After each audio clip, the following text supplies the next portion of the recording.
peaceful out here. I'm sure that could change at any moment.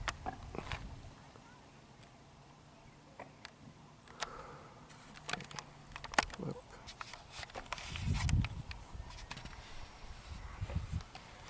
Hey folks, me again. I went on a long walk from the location I was at before.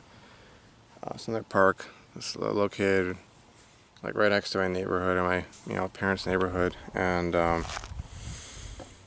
was at this location. I don't know if I'm seeing the exact same rock because there's I don't know if you saw in the video, but there's like it's like a line of rocks that goes along the path leading into the, I guess they call it the staging area if you're gonna go on a hike or something. People like meet up at that location, get their things, settled, and then they'll head out on a hike or whatever from there. But I was at this location, approximately speaking, back on, was it New Year's Eve? New Year's Eve, this year. And it was like day 25, easy mode for myself. And, not alone.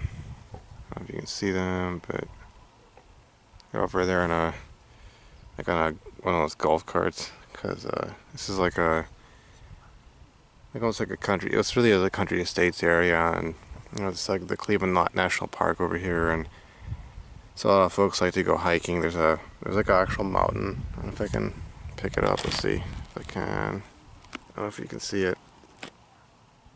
That peak right there. That's Mount Gower. It's a few thousand feet above sea level, and people go hiking over there, and there's other mountains around here, but I really like coming out to this place, partially because you're out in the wilderness, you're away from folks, and you can just kind of talk about whatever, but there's also just the calmness, the serenity, the solitude of it all, and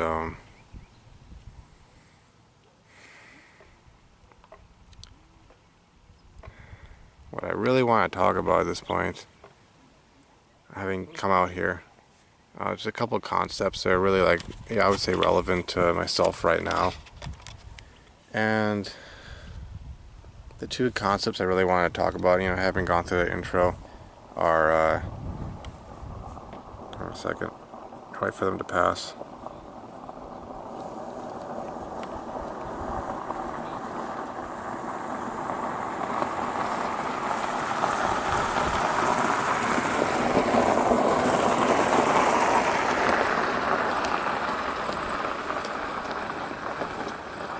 Okay, two things I want to discuss are escapism and agency, and I think this is another yet another, if I was to dig even deeper, another source or another root of many of what I would call my my past addictions, even what I think I call my current addictions, which I'd say like internet addiction, social media addiction. But I'm really feeling this right now because I'm back here, and I always felt this sort of desire for escapism, or to escape from where I was at, And now when I'm on my own, I'm living in my own apartment, own flat, my own room. I don't really feel as much of that, Obviously, it's kind of like I want to escape from college via graduating. I want to escape from, for all intents and purposes, poverty by getting that, that nice, cushy engineering position in my field. I want to escape from singledom by getting married.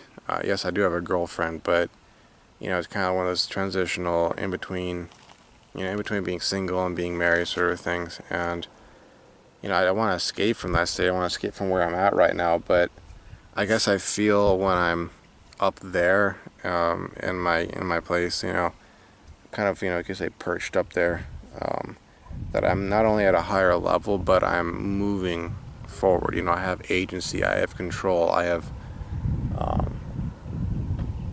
accomplishments coming my way. I'm working on things, I'm moving forward, but now that I come back here, I feel like the way I felt in the past, where I didn't feel like I had any real control over my life. I was just kind of spinning my wheels, you know, spinning that fidget spinner, so to speak, and just really going nowhere, you know. And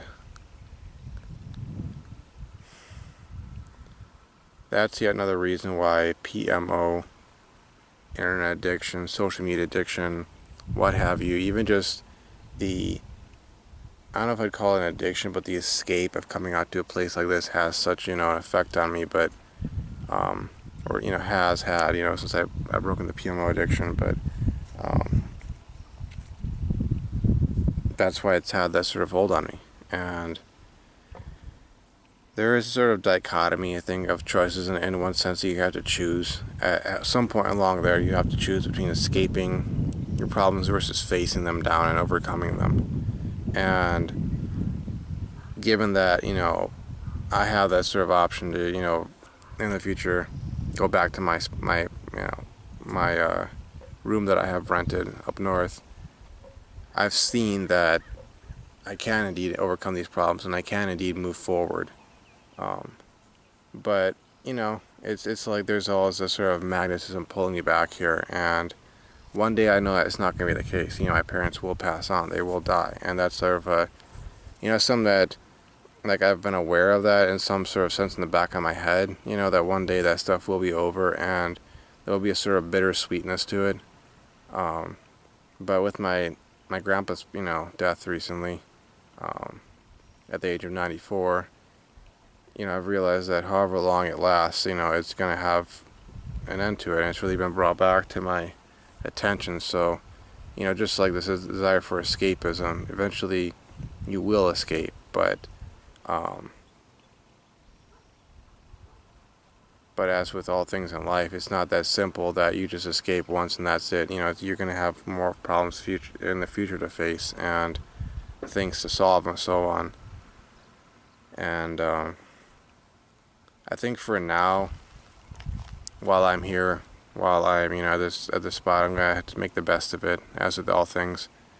And I will have to preserve my agency as much as I possibly can. So, for instance, you know, coming out here, walking out here, sitting down for a bit, recording a vlog, getting things off my chest, talking about that kind of stuff, maybe finding some shaded spot, maybe getting another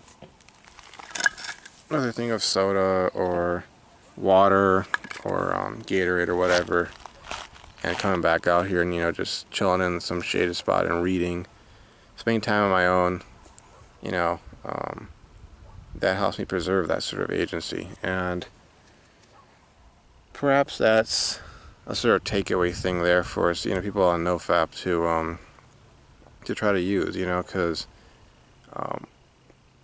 other than all this, like, digging deep or finding your underlying issues, finding the why or the multiple whys of, you know, of your addiction to PMO or the internet, social media, whatever the case, whatever it may be that you're addicted to,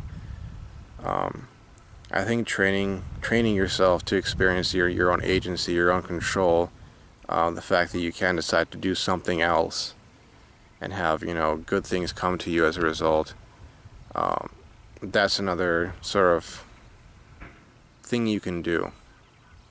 And I find that's helping me right now, because just the feeling getting out here, getting a vlog recorded, having this sort of accomplishment. I'm going to have 3 of them to upload today, because I had recorded one yesterday, and then another today, and then this one now.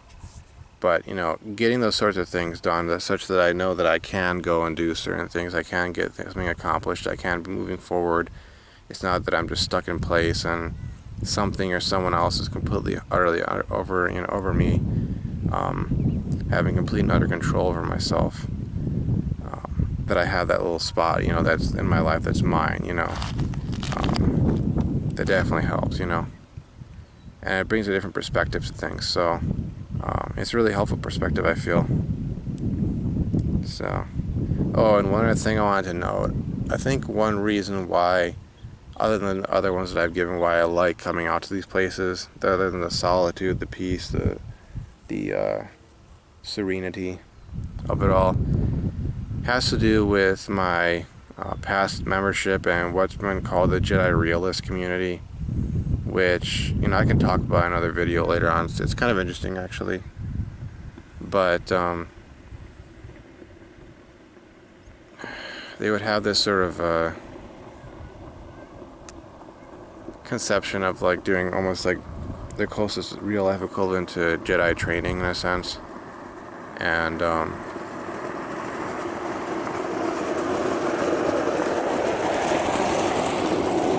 it's kind of hot out here. But one of the images, or I guess you could see like one of the articles I read that people will write articles and that because you have sort of a community of folks at different levels. They got into the whole being a knight, being a master, that sort of deal. But one of the metaphors or images I always had, not always, that I had after I'd read this certain article or like essay written by this one person who had sort of the official title of like Dark Jedi Knight realist, was the image of the Jedi realist student rather, whether they were light side, dark side, shadow, gray, whatever, going out into the wilderness to train, and sort of the different reasons for why, and the different meaning of going out into the wilderness, whether it was to commune with nature, aka the light Jedi, or it was to practice in solitude and kind of meditate upon one's own individuality, aka the dark aspect, or it was something in between, or something like of a combination of both, maybe like for the shadow aspect, because I was, and well, I mean, still have a membership out there, as far as like being able to log into the forums. It's not like an official, like you pay monthly dues or whatever membership, but at the forceacademy.co.uk, and I was always part of the dark aspect, not always because of the whole like Darth Vader sort of thing. I mean, that kind of started off as that because I was a kid, and I, you're a kid and you have your fandom of those sorts of things, and it's kind of like you view like the villain character as being cooler because there's something about those kinds of characters that can make them more relatable, and the fact that they don't take any bad treatment from other characters, and they're not the goody two shoes and that sort of thing. Though at times you can identify with the hero of the story, but I really kind of resonated with the dark aspect, and especially once they moved beyond the sort of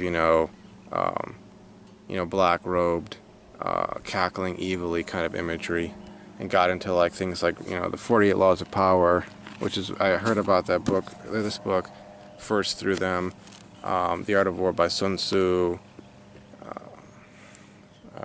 Who else? Hermann Hesse's works, Siddhartha, Narcissus and Goldmund, The Glass Bead Game, or aka Magister Ludi. I got into that sort of stuff, and so like the imagery, the feeling of coming out to a location like this, kind of in part stems from that kind of the positive aspect of it. Maybe to some extent, it's kind of like me. Yeah, there's someone over there, right there. Probably ATV or something. Maybe your truck. I don't know. But it's kind of that whole imagery and feeling of reliving that part of my childhood, the positive aspect of it, and positive aspects of my adolescence and some of my early 20s to a certain extent.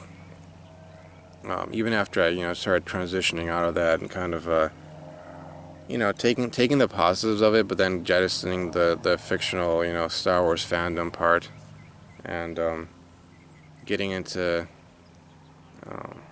as much as I was getting into PMO, getting into sort of more real life or traditional paths of understanding, I guess you could say. But anywho, I think that's what I have to say for now. I may just like take some more footage out here, maybe walk a little bit further down that way, I'm not sure, but those are the two main things I wanted to discuss in this vlog. Thanks for taking time out of your day to watch my content, to like, to comment, to even subscribe. Thanks folks, and I'll see you around. Bye.